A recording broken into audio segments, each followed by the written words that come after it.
End gold buyers మీ కష్టాల్లో నమ్మకమైన మీ ఆత్మీయ నేస్తం. సార్ నేను ముందుగా జంబ్లగడ్డ బొమ్మ విషయానికి వస్తాను. ఆ సినిమాని మీరు నిర్మాతలుగా తీశారు. మీతో పాటు ఇప్పుడు స్టార్ ప్రొడ్యూసర్ డివివి దానయ్య గారు కూడా అసోసియేట్ అయి ఉన్నారు. మీ ముగ్గురు కలిసి ట్రావెల్ అయ్యారు. అంటే అవునండి. అసలు ఆ రోజుల్లో జమ్మలక్కడి పంబ అనే ఐడియా దాన్ని ఊహించడం కూడా అసాధ్యం. దాన్ని సినిమాగా పెడతాను, సినిమాగా తీస్తాను ఈ కథని అని ఈవీవి గారు మీతో చెప్పినప్పుడు మీరు నిజంగా భయపడలేదా ఆ సినిమా ఆ పాయింట్ ఓకే చేయడానికి? ఏమీ భయపడలేదండి. ఆ, ఎందుకంటే ఇది కొత్త సబ్జెక్ట్, ఉమ్, కొత్త పాయింట్, ఉమ్, జనాలకి బాగా నచ్చుతుంది, ఉమ్, మంచి కామెడీగా ఉంది అని వెంటనే ఎస్ అన్నామండి ఉమ్, ఈవి గారితో. అందులో ఒక చిన్న పాయింట్ ఏంటంటే ఇది ఈవి గారు ఎప్పటి నుంచో బాగా ఇష్టపడి రాసుకున్నారు. అవును. రాసుకున్నప్పుడు ఈవి గారు నేను జంజాల గారి దగ్గర పనిచేసామండి చాలా. సార్.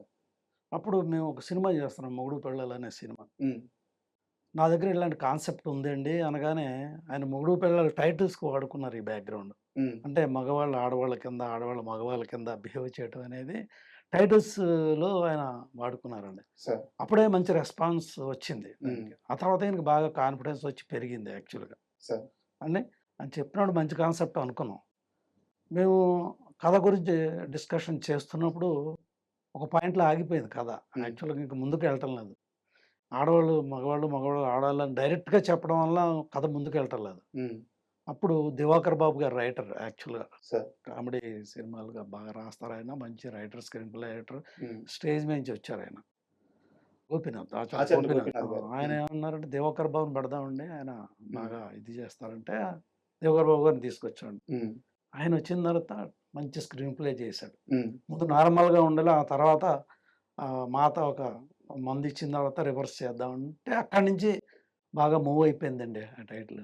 అండ్ నేను ఇంకోటి కూడా విన్నాను sir.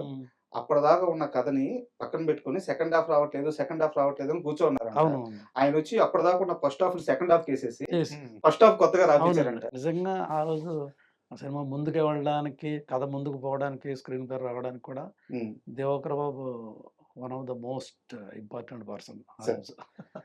First movie Jammulakkadi Bomma super duper hit, విచిత్రమైన సబ్జెక్టు. ఇండస్ట్రీలో మిగతా మేకర్స్ కానీ మిగతా నిర్మాతలు కానీ ఒక్కసారిగా మీ సైడ్ అలా తిరిగి చూసిన క్షణం కదా. ఆ సినిమా అంత పెద్ద సక్సెస్ తర్వాత ఏమనిపించింది? యాక్చువల్గా అండి అలాంటి కథ అంత ముందు రాలేదు, ఆ తర్వాత రాలేదు, లేదు. ఎవరో డేర్ చేయలేదు.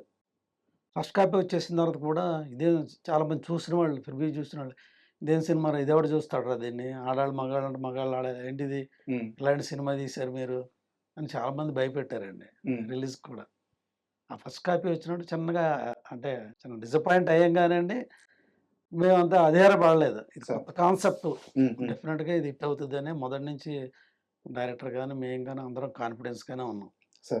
అప్పుడు అది చాలామంది రకరకాలుగా చెప్పి సెన్సార్ కూడా ఉమ్, అబ్జెక్షన్ చేశారు ఇది. ఉమ్, మళ్ళీ మేము ఆర్సీకి వెళ్ళాం రివైజ్ కమిటీకి. Sir. అప్పుడు సుబ్బరామరెడ్డి గారు చూశారు. ఆయన ఉమ్, చూసి "అరే బాగుంది కదా, ఇది బయట రకరకాలుగా చెప్పారు దీని గురించి, సినిమా బాగుంది తీశారే" అని క్లీన్ సర్టిఫికేట్ ఇచ్చేసారండి ఆయన. Sir. యాక్చువల్గా ఈవి గారు కూడా దీనికి ముందు జంబలకడ పంప అని స్ట్రైట్గా పెట్టలేదు, ఉమ్, రివర్స్ గేర్ అని టైటిల్ పెట్టారు.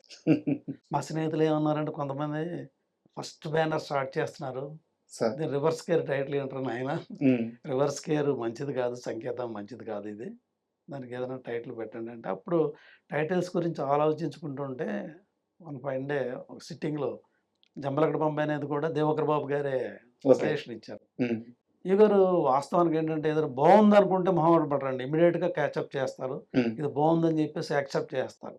అంతమందిలో ఉన్నా కూడా ఆయన ఆ ఓపెన్ హార్ట్ ఇమీడియట్గా తీసుకుంటారు ఆ టైటిల్. Sir. ఆ టైటిల్ ఆ విధంగా వచ్చిన టైటిల్ జంబలకడ పంప. అండ్ ఈ సినిమా సక్సెస్ తర్వాత అంటే అప్పటిదాకా రాజేంద్ర ప్రసాద్ గారికి నరేష్ గారికి ఈ కామెడీ సినిమాలు తీస్తూ వీళ్ళిద్దరి మధ్య ఒక టగ్ ఆఫ్ వార్ ఉండేది. అవునండి, అవును. బట్ ఎంత లేదన్నా సరే ఒక రకమైన ఎడ్జ్ రాజేంద్ర ప్రసాద్ గారికే ఉండేది. అవును. commercial. డెఫినెట్గా బట్ సీనియర్ కదా. జంబలకడ పంబ తరువాత ఆ గీతం చెరిపేశారు నరేష్ గారు Right. కమర్షియల్ గా కూడా అని అవును. చెప్పేసి. Hmm. సో వారితో మీరు ఆ సినిమా టైంలో ఎక్స్పీరియన్స్ ఏమన్నా షేర్ చేసుకున్నారు నరేష్ గారితో?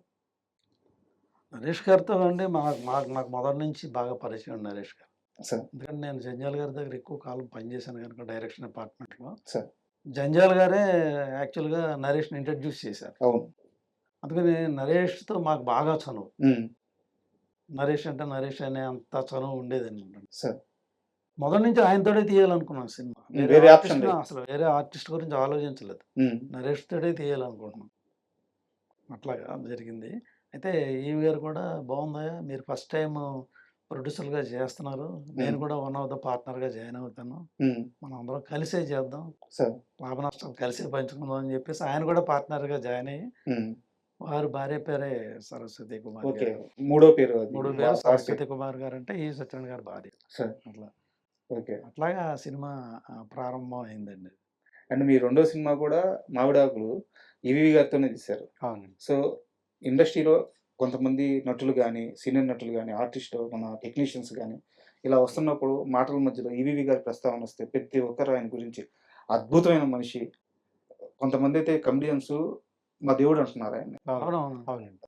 సో ఈవీవి గారితో మీకు ఒక లాంగ్ జర్నీ ఉంది కాబట్టి ఆయనతో మర్చిపోలేని ఏదైనా అనుభవం ఉంటే షేర్ చేసుకోండి. అంటే ఓకే అండి, జంబలాడ పంప గురించి ఇంకో చిన్న విషయం చెప్పాలి. చెప్పండి సార్. అమ్మాయి పేరు మీనాక్షి అండి, హీరోయిన్ పేరు.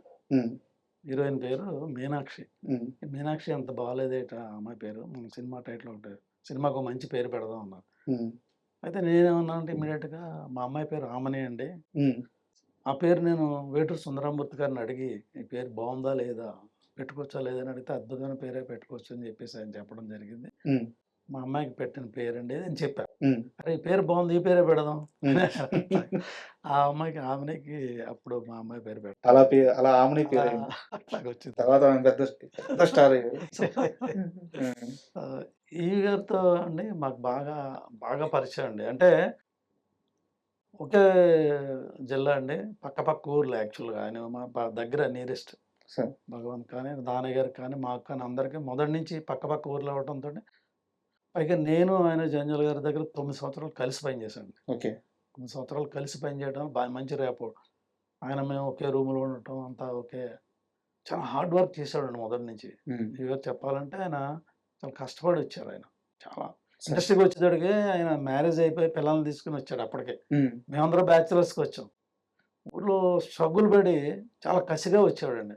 ఉమ్, ఎప్పుడు కూడా ఆయన పని చేస్తూనే కథల గురించి ఆలోచించాడు.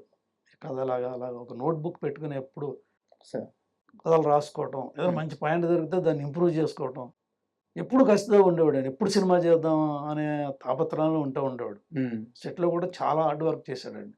యాక్చువల్గా జంజాల గారి జాయిన్ అవ్వడానికి నవతా కృష్ణరాజు గారు రికమెండేషన్తో జాయిన్ అయ్యారండి.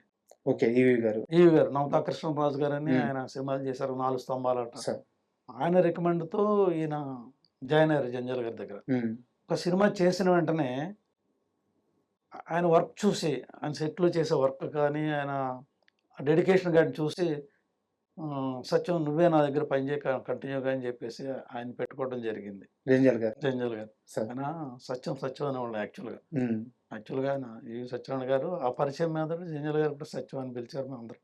సార్ ఆయన అంత గొప్ప డైరెక్టర్ అవుతారని ఆయన అనుకోలేదు, మేము అనుకోలేదు. అంత స్క్రిప్ట్ మీద విపరీతమైన తాపత్రయం అండి.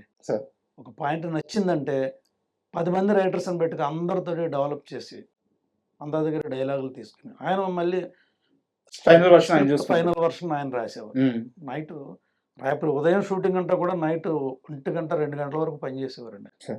ఎవ్రీడే షెడ్యూల్ అప్పుడు కూడా ముందు స్క్రిప్ట్ రాసుకున్నా కూడా ఎవ్రీడే నెక్స్ట్ డే జరగబోయే సీన్స్ గురించి ఆయన రిఫైన్ చేసుకుంటూ ఉంటాడు ఎప్పటికప్పుడు. ఆ విధంగా నైట్ 2 గంటల వరకు కూడా వర్క్ చేసి నైట్ పడుకుని ఉదయం 9 గంటల కాల్ షీట్ అంటే 8:30 లేసి టక్కటక్క షూటింగ్ వచ్చేవారు. అంత చాలా హార్డ్ వర్క్ చేశారండి. ఈ స్థాయికి వచ్చారంటే అంత ఈజీగా ఆయన రాలా, ఎంతో హార్డ్ వర్క్ చేసి వచ్చారు. అండ్ మన బ్రహ్మానంద గారికి సంబంధించిన ఒక మనిషిని కలిసినప్పుడు ఆయన చెప్పారు సార్, తెలుగు సినిమా పరిశ్రమలో కమెడియన్స్ ఎక్కువ అంటారు. తెలుగు సినిమా పరిశ్రమలో కమెడియన్స్ ఇంతమంది ఉండడానికి కారణం ఈవీవి లాంటి వాళ్ళే. అవునండి. ఆయన శ్రీకృష్ణదేవరాయ లాగా అష్టదిగ్గజాలని పోషించినట్టు మన కమెడియన్స్ అందరినీ కూడా ఆయన దగ్గర పెట్టుకుంటాడు. ఏ కమెడియన్ కష్టాల్లో ఉన్నాడో, ఏ కమెడియన్కి డబ్బులు అవసరమో తెలుసుకొని వాళ్ళకి రోల్ రాసేవాళ్ళు అంట ఆయన. అవునండి. ఇప్పుడు మా జంబలగడ పంబలో కూడా 20 మంది కమెడియన్స్ అండి. సరే. 20 మంది కమెడియన్స్ నటించారు. అవును. తర్వాత ఏంటంటే ఈవీవి గారి గురించి చూసి ఈవీవి గారి టాలెంట్ అంతా కూడా మేము గుర్తించి ఫస్ట్ నుంచి కూడా ఉమ్, మనం ప్రొడ్యూసర్స్గా ఫస్ట్ సినిమా చేసామంటే మన ఈవీవి గారితోనే చెయ్యాలి ఉమ్, అనేది గట్టిగా నిర్ణయించుకుని మా ఫస్ట్ సినిమా జంబలగడ్డ పంబ ఆయనతో రెండో సినిమాగా చేద్దామని అనుకున్నామండి. అది 6వ సినిమాగా జరిగిందండి మాకు. ఓకే ఆయన 6వ సినిమా అయింది. ఆయన 6వ సినిమా డైరెక్టర్గా అంత బిజీగా ఉండేవారండి. ఉమ్, ఆయన. చాలా బిజీగా అయినా సరే మమ్మల్ని గుర్తించుకుని మా ఇంట్రెస్ట్ అంతా గుర్తించి ఆయన ఉమ్. ఏమైనా సరే వీళ్ళకి సినిమా చెయ్యాలని ఆ బిజీలోనే మాకు జంబలకడి పంబ లాంటి సూపర్ హిట్ సినిమా చేసి పెట్టారండి మాకు. సూపర్.